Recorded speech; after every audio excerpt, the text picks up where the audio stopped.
The movie starts with Seattle high school teenager Andrew videotaping his life with an old camera he recently bought. As he gets ready for school in his room, his drunk alcoholic father Richard beats on his door, demanding he open it. But Andrew refuses due to his current drunken state, finally causing him to give up and storm off. At home, his mother is slowly dying from cancer. Welcome to Review Recapped. Help us grow by subscribing and turning on the notifications, please. It means us a lot. Spoilers ahead. Andrew's cousin Matt drives him to school, as Andrew has neither a license or a car. Matt questions Andrew's filming, but awkwardly accepts it when Andrew claims it's just something he does now. Although Matt is the closest thing to a friend Andrew has, he still avoids him at school when he has Andrew go in first, while he sits and waits in his car before he goes in himself. Andrew is revealed to be unpopular and is constantly bullied and harassed, particularly by a student named Wayne. On the way home, Matt invites Andrew to a party going on that night that Matt plans on attending. Andrew is reluctant, but Matt insists, as this is Andrew's last chance to actually do something for once, as he is already a senior. Andrew says he'll consider it. To that, Matt suggests that Andrew should maybe leave the camera behind as it may alienate people away from him, but Andrew insists it's important purpose.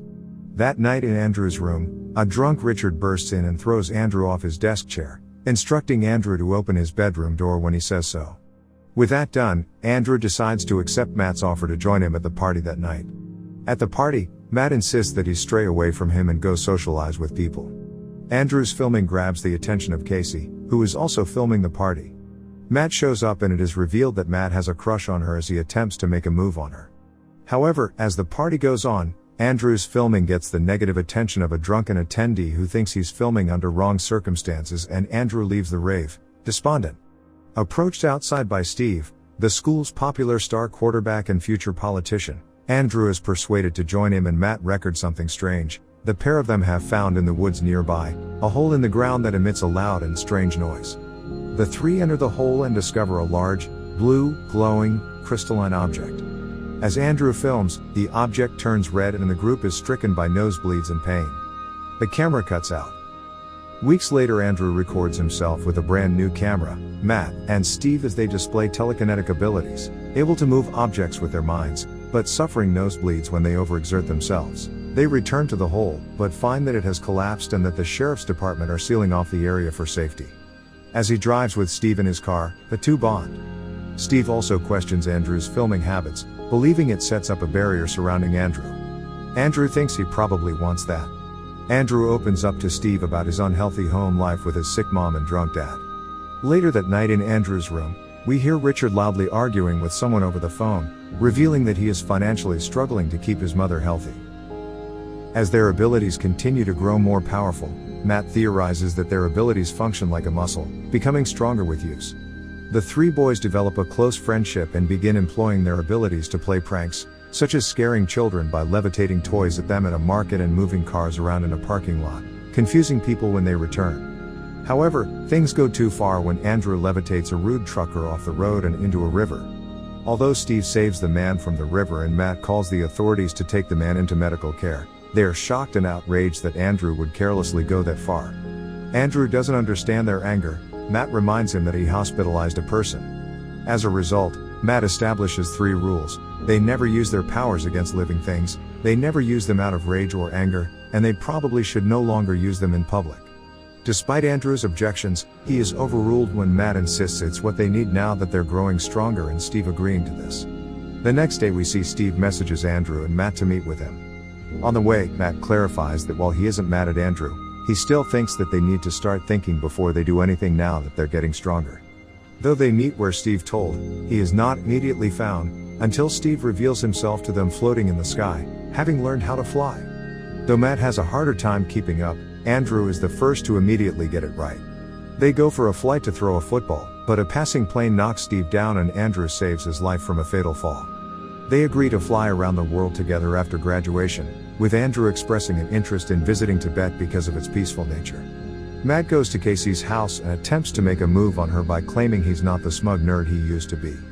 Meanwhile, Steve and Andrew are sitting on top of the Seattle Needle, talking about their potential futures, and how Andrew's relationship with Matt was different before high school, being close friends before Matt started avoiding him. Steve encourages Andrew to enter the school talent show to gain popularity.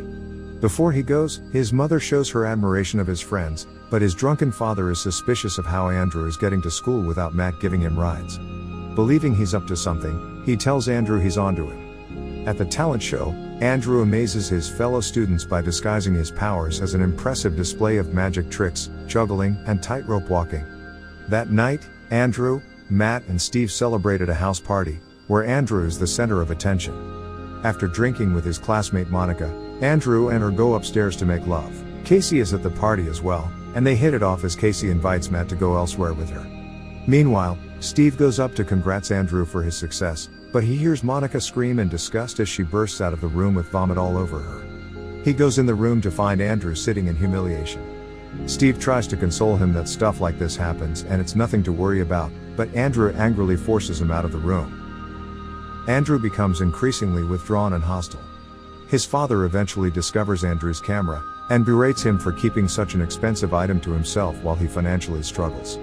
He also falsely accuses Andrew for wasting all his money and claiming Matt and Steve are not his friends, calling him an embarrassment.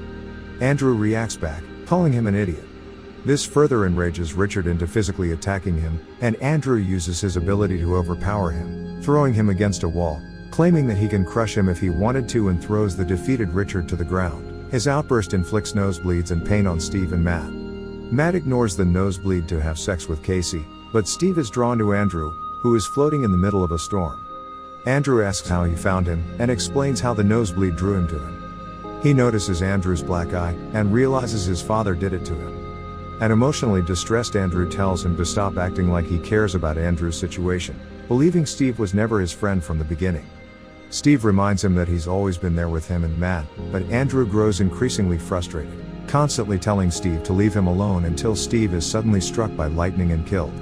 At Steve's funeral, Matt confronts Andrew about the suspicious circumstances of Steve's death. Although Steve was killed by lightning, there were no lightning strikes reported on the news and his body was found in a field, but there's no reason for Steve to be out there. He is also disgusted that Andrew is filming at a funeral, and demands he shuts off the camera, but Andrew refuses, telling Matt to back off.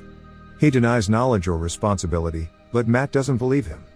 Later, it is proven that Matt was right when Andrew privately begs forgiveness at Steve's grave, believing that his abilities are taking over him and he misses him. Later we see that Andrew grows distant from Matt and again finds himself alone and unpopular at school.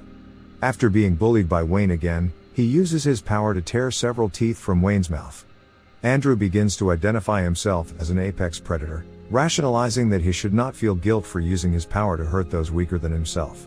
When his mother's condition deteriorates, Andrew goes to pick up his mother's medicine. Before he goes, Matt shows up in Andrew's room, confronting him for the incident at school with Wayne. Annoyed, Andrew tries to brush him off, but Matt gets aggressive and reminds him about the rules. Andrew, finally having enough of Matt, aggressively assures him he's not breaking the rules and tells him to stay out of his life. At the pharmacy, Andrew finds out his mother's medication is too expensive. He then uses his powers to steal money for her medicine. After mugging some local thugs, he robs a gas station where he inadvertently causes an explosion that puts him in the hospital and under police investigation. At his bedside, his upset father informs the unconscious Andrew that his mother has died, and he angrily blames Andrew for her death, accusing him of forcing him out of the house to go looking for him when his mother needed him. Believing that Andrew can hear what he's telling him, he demands Andrew to stand up and apologize to him for taking him away from her in her final time of need. Andrew awakens, grabs his father's hand and blows out the outer wall of the hospital room. Matt, while attending a family birthday party with Casey, suddenly experiences a nosebleed and senses Andrew is in trouble. He sees a television news report about the explosion at the hospital and knows it involved Andrew. Matt and Casey travel to the hospital and finds Andrew floating outside the building, dangling his father over the ground by his ankle. Blaming his father for driving him to his insane state, Andrew drops his father, only to be saved by Matt. Andrew proceeds to wreak havoc with his powers, picking up Matt's car and nearly killing Casey before Matt saves her life. Matt confronts Andrew at the Space Needle and tries to reason with him, telling Andrew that it's not too late to turn everything around and they can start over. Andrew contradicts this and berates Matt for abandoning him when he needed him. Matt admits to his flaws, but is willing to make this up to him if Andrew stops his attacks. He tries to remind Andrew that this isn't the person he is, but Andrew declares himself an apex predator, attacking Matt and the pair fight across the city, crashing through buildings and hurling vehicles, as Matt continues to try to reason with Andrew, who injured and enraged. He begins using his power to destroy the buildings around him, threatening many other lives.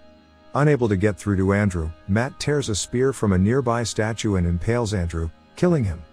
The police surround Matt, but he flies away. Sometime later, Matt lands in Tibet with Andrew's camera. Speaking to the camera while addressing Andrew, apologizing for killing Andrew, but he had no other choice. He tells his cousin that he loves him, and he now vows to use his powers for good and to find out what happened to them in the hole. In the last scene we see that Matt positions the camera to view a Tibetan monastery in the distance and says, "You made it." Before flying away, he says goodbye to Andrew, leaving the camera behind to continue recording the tranquil scene. Hope you enjoyed the movie. Thanks for watching.